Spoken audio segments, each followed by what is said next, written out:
Now in Moscow, President Putin has warned that if the UK goes ahead with a plan to supply Ukraine with ammunition which contains depleted uranium, Russia will be forced to respond. Now, the threat of unspecified retaliation was made on the second day of talks with President Xi of China. The two leaders have been discussing what's been described as a peace plan for Ukraine, which has been put forward by Beijing.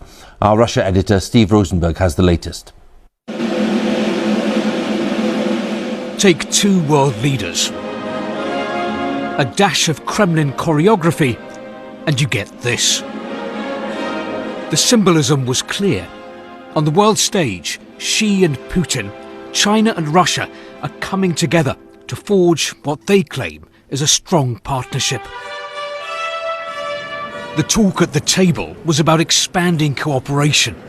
But equal partners they are not.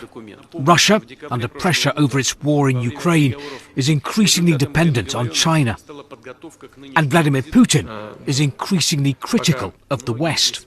Later, he slammed the UK for deciding to provide ammunition to Ukraine that contains depleted uranium.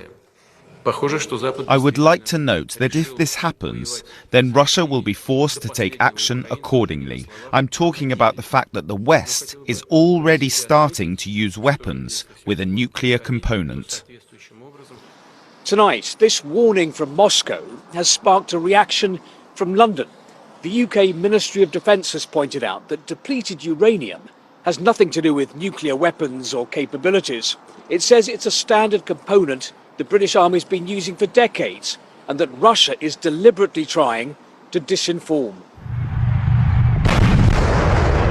A Chinese peace initiative for Ukraine made little headway. President Putin blamed Kiev and the West